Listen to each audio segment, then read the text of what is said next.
Hey, MegaJeff here again. Time for a contest entry. Yes, I saw this contest pop up. It started about a week or so ago, and I've been hemming and hawing around. I thought, I'm going to jump on this and sound like an easy one to do because I have done this before. And we're talking about the contest, the 3-year anniversary contest for Craig Danger, who is wanting to see 3 to 5 blind buys, including one that maybe didn't really work out. And so I'm thinking back. I mean, I've talked about this on my channel a lot. Back in the day, of course, back in the day when we didn't have easy access to the internet and YouTube and Spotify, blind buying was all we could do, because unless you had heard a band or knew something about them, a lot of the more obscure bands we just bought sight by sight, by what they looked like, by what, because a lot of bands we just never heard of. And maybe I bought a lot of independent bands, made a lot of discoveries of bands that on the East Coast where I was were way unknown. This is, of course, way before the MTV era when the band started really taking off. Well, it was around the MTV era, but a lot of those bands weren't on there. So anyway, I have a history of blind buys. But what I did is I went back and looked, and every one of these is all within the past couple years. So even to this day, there's still some blind buying. Now, maybe it's something that catches my eye, makes me pick it up, and maybe at some point I did pull up a YouTube video to hear, so it's not as blind as you'd like it to be. But a lot of times it's like I've heard of that band and the price is right and I'll grab it. And so a lot of times I don't do a whole lot of study on the bands before buying it. It's really impulse buying there on the spot. Even if you do maybe pull up a quick clip, you're still pretty much blind, and that's what all of these cases are. So let's get into this. The first one I'm going to talk about is the one that I feel kind of didn't work out. I was in my local store that I go to all the time, and I said, I think I heard something about that band. I don't know if I heard somebody mention it in the VC. I don't know what I knew. The name caught my eye.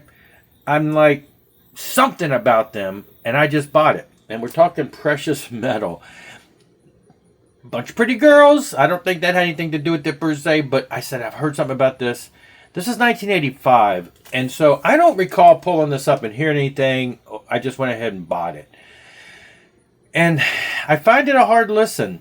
It's, okay, 1985. So we are riding the wave of the Go-Go's, one of the first all-girl pop bands to just blow it out of the water.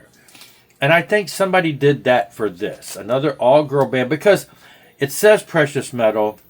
There is some distortion to the guitars, but to me this is like the Go-Go's with a little distortion. It's really not metal.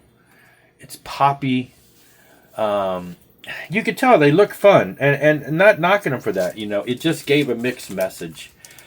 It is hard rocking. It is rock at times, a little harder. But to me, it just didn't work. The vocals, it just didn't work. So I bought this, I think this one's probably the oldest one in the bunch, 3 years ago. And I actually probably put it up for sale or tried to give it away or whatever. I'm just like, it didn't do much for me. However, about 6 months ago, I ran across their second album, and the sucker that I am thought, let me give it a chance. I don't know if it was the collectivism in me. This one came out 3 years later, 1988, and I gotta say, wow, what a difference. Gone, for the most part, is the oversaturation of the poppy keyboardy sound and more guitar. So overall, the first album just left me kind of blah, and I had a hard time even finishing listening to it. This one renewed some interest. I believe it's mostly the same lineup. Now, they do have a third album that came out in 1990, and I am on the lookout for that, because now I'm in the collectivism spirit of, I got the first and second album, I need a third. So, yeah. Anyway, the second ended up being a lot better than the first. So, I was kind of put off at first, but then I kind of circled back, took a chance, and was pleasantly surprised.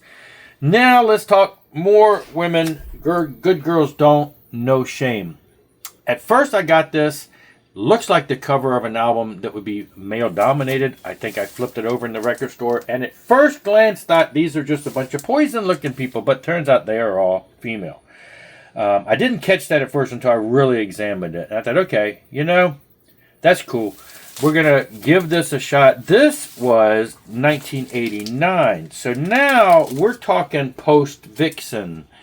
Vixen, boom, come out of the gate. 1988, blow them away. I just get the impression somebody's like, we need another one of those. And so they put together, or I don't know if this band was in existence. I'm just elaborating on my thoughts. All right, we had a big hit with the 88 with Vixen. Let's pump this band out. And I think they have a lot of similarities. They have a lot of chops. The vocalist to me is a little on the nasally side and not quite up to par with Vixen. But overall, this album, you know, it's a solid rocker. It is, you know, metal of the day.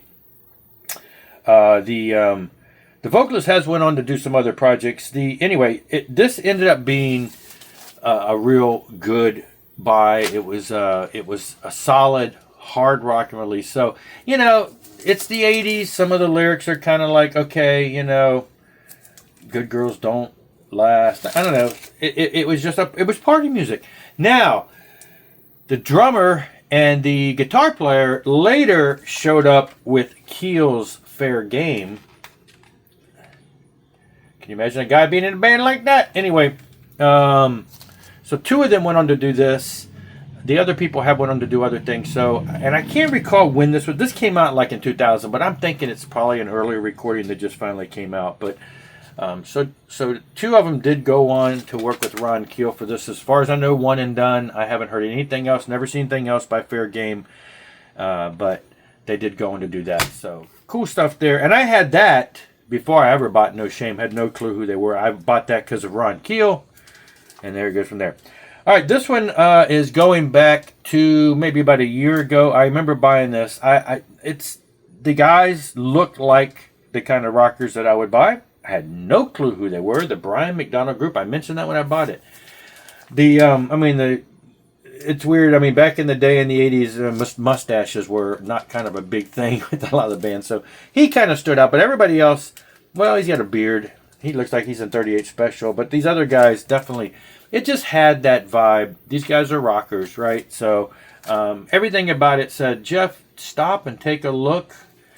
Again, I don't think maybe I put up a quick video.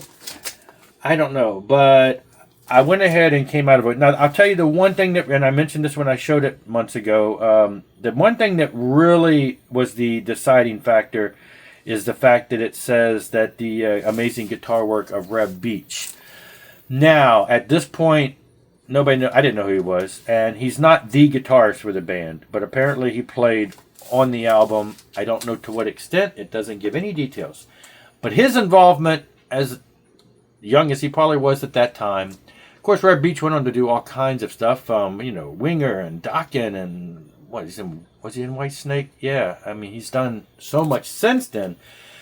But at this time, I don't know if he was just who he was with at that time. So that was a selling point. I'm like, they look cool. It's got Reb Beach. I bought it. Very much AOR-ish hard rock. This is actually ended up being really good. This is 1987. I'm thinking we're talking riding the wave of the Bon Jovi era. It's got keyboards, but it's got that hard rock keyboard sound. So going for kind of that type of Bon Jovi-esque anthem-y type attempts type sound. As far as I know, I mean, Brian himself went on to do some solo stuff, but the band only did one and done, and that was the last that I've seen or heard of them anywhere that I can find. All right, then going back a couple months, we're moving into 1988. This one was, I thought I'd heard of the name before. Maybe I was thinking of the Police song. I don't know, but no, because I remember, well, it's Roxanne. The guys have long hair. It's mostly silhouettes. You do kind of see their faces there. There's not a whole lot about the band. It was still sealed. It was a good price. I'm thinking I'm taking a chance. Now, I knew the thing I heard about before. I was thinking I heard about them before. Well, so because of my involvement in journalism and writing and music reviews, I get all kinds of emails about releases. I mean, so many record labels out there send me emails about new releases. You can download, you can preview, you can check out the MP3s, yada yada. And that's where I heard of this name from. This band did this, One and Done, in 1988. California band that apparently had high regards in the LA, in the scene over there. They were supposed to be huge. They put out one album, kind of disappeared. In 2018, they came back with a second album. That's what I'd heard about. I had got notification about it. The way they played up that band, I kind of gave it a listen and moved on. It was, just one of those things. They've done another album since then, but in 2023. But in 2018, I remember that album cover. I went back and looked and said, oh, that's that band. This is why I'd heard about it. But anyway, I bought this. And yeah, it's a little heavy on the keyboards. Again, I'm thinking Bon Jovi-esque. But it's really good. It is top notch.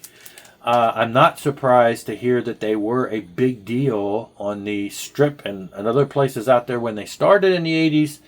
I guess it just got lost in this huge amount of bands in the mid to late 80s that were of this era. And so, they were on the Billboard charts, I believe, in the 60s or whatever, but in ranking in the 60s. But apparently didn't do a ton from there. And now they're back. Like I said, they've done a couple albums recently.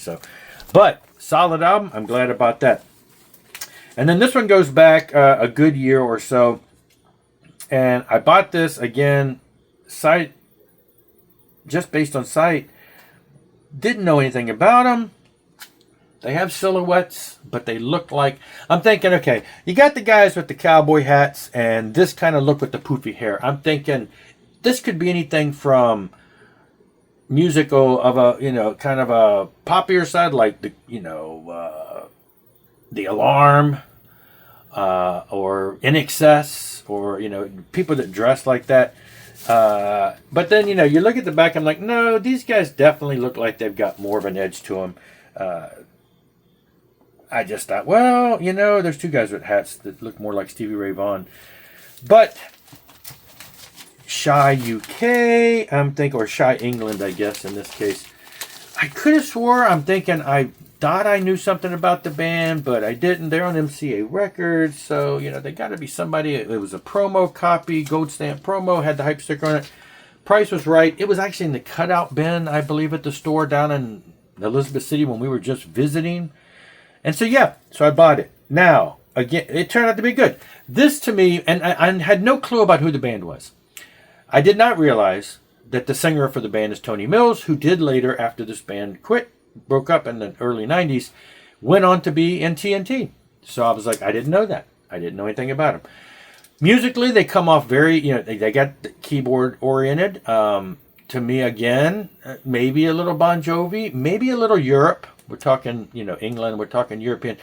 I feel a lot of a Europe vibe, big vocals, AOR, AOR tendencies, but the anthemic beats and stuff like that. So, yeah, it paid off for sure. I'm like, this is actually a really good album. Now, weird thing is, it triggers something because I didn't recall seeing this band in the wild that much, but following this album, literally within a week or two at my local store, flipping through the $3, $4 bin, the These Must Go records, I found this album. And I'm like, okay, this one was, this is 1989. This one's 1987. I'm like, oh, hey, look, another Shy album. So, again, it was very cheap, $3 or $4. It was marked down to get rid of. And so I bought it. Then I'm thinking, wait a minute, I swear I've seen that band before. Went to my other local store, looked through they have a section on 80s stuff, and I found this. I'm like, that's where I'd heard about them. They were just called Shy here. And then they became Shy England. But this, I'm like, oh, these are those guys with the crazy just t-shirts. I thought this was such a cool old album.